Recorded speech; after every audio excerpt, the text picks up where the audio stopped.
That's carried. Thank you. Thank you very much. Thanks, Diane. Item 11, Burwood Landfill Operations Soil Disposal. We've got Rowan, Ross and is it Grant? Welcome. Are you going to play the flyover? No. Can we? It's 3 minutes. And maybe you can talk over the... I'll just press go to it. no, I think they're going to do it up here. But if you talk over the flyover, because you can tell us where the zones are and what you're doing there. Right, that's Landfill Avenue, which is heading east towards the landfill through Bottle Lake Forest Park. Yep, keep going. So this is the forest as you approach the landfill. Yep. Okay, we're entering that big hill in the background. The green hill is the original municipal solid waste landfill. The gas treatment plant's there on the right, just disappearing. Right. You can see there's a whole lot of new plantings. Some of those are only about a year old. This was taken in August, so it was a bit greener back then than it is now. The area to the right is Site C. We're going over the top of the landfill now. This is heading towards the south of the landfill. Now they've cut back, they're going the other way. Yeah, Site C in the foreground, and right, this is the original landfill with a few new plantings, and on the right is the Bottle Lake Forest Park. We're coming up to the gas treatment plant again in the foreground. Oh, Right, so you've done a kind of a 360 yeah, here. back on top of the landfill. That was looking east. Now we're sort of going from the north Look at all to the the south. plantings, it's amazing. That's looking out towards the coast. Yeah. There's some of the new plantings that we planted. We planted over 60,000 plants in the last year, with another 30,000 planned for next year. You can see those ponds out there, the nice little wetland features that will be there once it gets handed back to parks. And that road will be the permanent access road for the rangers to get around them when it goes back to park. You can see the dunes in the background there with Banks Peninsula in the distance. Right. So some of the views from the top are pretty spectacular. That's one of the ponds that will be there at the end. More of the ponds. These are to the seaward side of the landfill. So are they man-made, those ponds, you've made them? Or Sorry? were they man-made? Have we made them? Yes, they were, yeah. That's more view of the ponds area. There's still a bit more rehab to be done on the right-hand side there, Wastewater treatment plant. which will happen this year. Need to clean the windows, James. Another I had view no of the idea it was ponds. such a big area, actually. It's really good to see this. Just planted by KB contractors, who are the contractors for the site. There's more plantings up on top. You can see a few landfill gas wells, the little white things sticking up every now and then. There's about 37 of those at the moment extracting gas. And that's running out there, isn't it? Yep, I think that's it, yeah. All right, thank you. And probably just to note, some of those ponds, they were actually used for the hydro excavation waste that was going in there previously, so they've just been utilised for the final landscaping. Right, thank you. All right, so do you want to quickly introduce this and tell us what, why, how? Yeah, I can run you guys through. So the recommendation we're putting up is really talking around Site C, which is that small area to the west of, pardon me. So what we're suggesting is continued operation of Site C, which is the small area used for silts and contaminated soils at the facility. So basically that material is then used on the landfill for capping and for landscaping. And so what we're looking at is, the original plan, the original plan was to close all operations at the site at the end of this year, with the entire site going back to a reserve by the end of next year. And as you can see from that fly through, we're actually quite, well on track with that process. What we're suggesting is keeping that small area Site C operational in case we have future events, but also because there are no other sites within Christchurch where low-level contaminated soils can be deposited, which means the alternatives are either a number of commercial operations outside of the Christchurch city limits, some quarries, or Cape Valley landfill. So this low-level contaminated soil, is not the type of material we need to be transporting up to Cape Valley. It's recreational contact, so that's why it's been used on the landfill capping. So it has contaminants at a level that you wouldn't want in your back garden, but that, for a recreational area are acceptable. And equally, we could use those soils for future projects such as landfill remediation and other physical works. So I guess what we're bringing to the council is, a request to keep that operational site so that we can continue to fill the gap until the commercial sector develops such a facility, but also recognising that there's a revenue stream to council from operating that site, and it's really, a significant benefit to the contaminated land industry and to residential development, because otherwise the cost of disposal of that soil would be significant. And so I guess that's the proposal, to keep it open a little bit longer. So go for a revenue stream rather than a cost of operation by moving it. Absolutely. And can you explain where D comes into this? So site D, I believe we have a map in the proposal. Effectively, site D No, not that is one, the to the coloured west of the landfill. It's in the paper itself, sorry, the map. Page 170. And so that's where the sensitive materials from the Christchurch earthquake sequence have been stored since the earthquakes, and obviously those investigations that have gone into that work. Yep. Those materials are currently being removed and deposited at site B, so within the landfill footprint, Right. and that's the final resting place of those materials. So that site D, is effectively a laydown area. So once we've removed the materials, we will clear it and remediate any contamination. And then what we're proposing in this is to retain both site C and site D for future use should we need them in another disaster event. So rather than return those to open space, to parkland, to retain them as a controlled area where we could use should we have a future event. Right, thank you. All right, are there any questions? Jimmy? Okay. And 3.2, the 5 million annually, the ongoing revenue. That's whether it's from the Transwaste Canterbury Limited, they put as a dividend give to us, or we just directly council receive from our client or our customer. Yeah, that's completely separate from Transwaste. That is the value of the soils that would be deposited at that our client. EMC, so that's just straight revenue.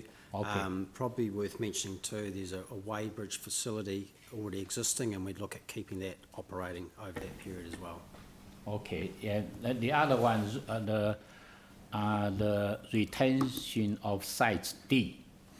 Even we retention just specific purpose, but a moment is way operation for the soil, the disposal, only in C, am I right? D is a spare one.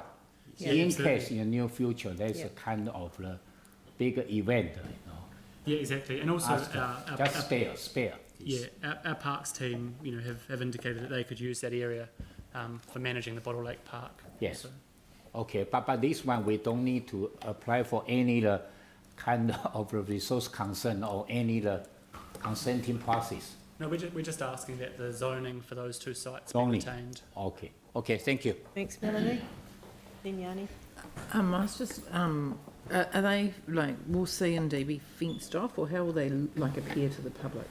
Well, currently D is fenced off completely, and Yeah. C is fenced off with a gate as well. So they will retain those fences so that the public can't get in.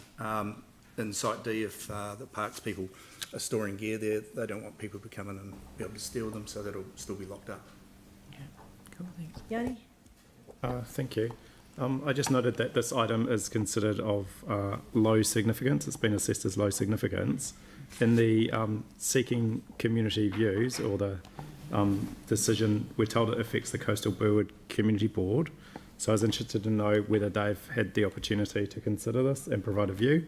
And under 5.11, I note that you had a community liaison group set up, even though this was of low significance. But as part of that, you do say no concerns were raised, and you're going to do further engagement prior to a consent. So I was just interested to know if the community board view had been sought, and why, for a matter of low significance, we're holding liaison group meetings. So the community liaison group is for the entire Burwood recovery operations, and so that's been a long-standing CLG.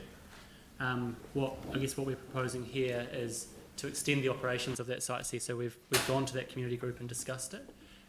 But yeah, absolutely, we could do further engagement as through any consenting process, because we would still require a consent to operate at site C.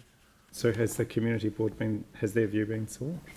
Not the community board, no. Right. But just to a bit further on the community liaison group, it was discussed at the last meeting, and we made a commitment that we would come back to them and once a decision had been made, if we were going to retain site C for purposes. I don't know if anyone else sees the irony in this, but I just thought something like this, that it possibly should go to the community board for review, and I don't know at what stage would it go. Are the community board members on the liaison group? Do you know? I was at the liaison meeting. What's that? I went to the liaison meeting in October, was it? Yes, it was. Yeah. Yep. You were there. Yeah. There's only probably 10 people there. Yeah. Right. But generally, the community board's happy with it. The community that you've engaged with it are happy with it and have no concerns. Is that correct? Sorry, You haven't heard any concerns about... Like, the community board's okay with it? we haven't spoken to the community board. Okay. But you haven't had any concerns? Basically, it's a metro facility because it will be providing refuse disposal at a low, not refuse disposal, clean fill disposal at for right across the district. It's a system that you run already at a metro level, and you've run it for the last. Okay, sorry. Let me just put it another way. I think it would have been nice if they'd gone to the community board for a heads up. Can you just tell me what the further engagement engagement proposed is before you seek a consent? We're going to have to get a consent, so there will be engagement throughout that consent because of the original consent. You may remember it was about, I understand the main issues was about transport numbers. Sorry, what I'm trying to understand is prior to the consent, which I understand will go through an assessment, limited notification, public notification, it says in here there'll be future engagement. Can you just tell me what's proposed for that future engagement? That was referring to engagement back with the community liaison group. Right. We said we'd report back to them. Right. And can you also engage with the community board? I think that would be helpful. Yep. Thank you. Mike? Actually, my question was very similar to Yanni's, and I guess it's to you as chair and what we do with further reports, because I see in this agenda we've got 3 items that are affecting communities, and that we're not getting the view of the community board from any of them. And although the decision making is sitting in the right place, it would be good to actually have the view of community boards before they come here, because they represent the communities that are impacted. So I just want to know what we're going to do moving forward to ensure this doesn't keep happening. I agree with you. I think we do need to have a... perhaps we can build a clause into the reports that notes community board engagement, at what level and when and how going forward. And I think also, Phil, you had a question regarding the roading, the condition of the roading, because even though the number of truck movements is going to reduce. Mm-hmm. Yes, I was just wondering, the people, especially in Burwood Road, it's been repaired off and on, and it's been done well, but it's settled in a couple of places, and it's like driving along in like a washing board that some of the manholes are sticking up. If we were going to continue to do this, and a way to appease the neighbours that they were all thinking that it was all going to be shut at Christmas time, that we could do some asphalt smoothing on there, not go mad and dig the whole thing up and go crazy, but just do that to try and, because I get a number of calls about the banging of trucks going over the uneven surface. Because we've raised an expectation that was going to cease, and now there will be a small number of trucks, and you feel it would be a kind of a nice thing to do to improve the road. I'm not quite sure when, and I should know, but not sure when it's due to be done, but it is one that would be good if it was part of the Can we put that in thing. Resolution? You could ask the transport team to have a look at where it was on the resealing. We're not talking renewal. I think you're talking No, no, smoothing. but again, just we'll, smoothing, just yeah. smoothing. Okay, why don't we just Asphalt request the transport team to investigate smoothing options for Burwood Road and report back to this committee, I'd say. Thank you. To investigate road smoothing of Burwood Road and report back to the committee by the next meeting. Right, thank you. No further questions on this one? Seems sensible to me. Do we have a mover? Yeah.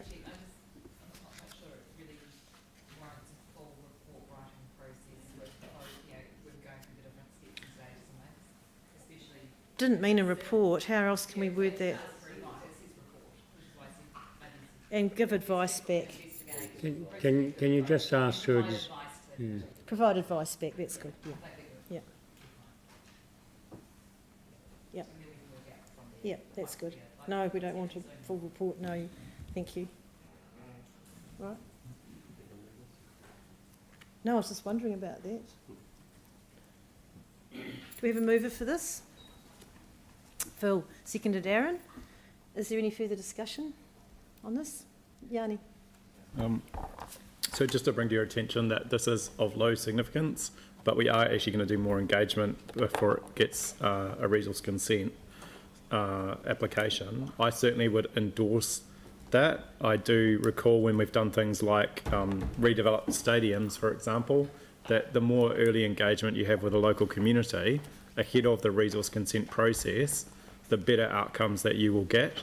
It's very hard for the community to participate in resource consent processes, A, because sometimes they're not even allowed to, it's only limited notification or non-notification, and B, it requires quite an extensive resource to put forward expert advice. So, I mean, I support this decision in principle, but I do hope at some point there is an opportunity to engage with the community around their views.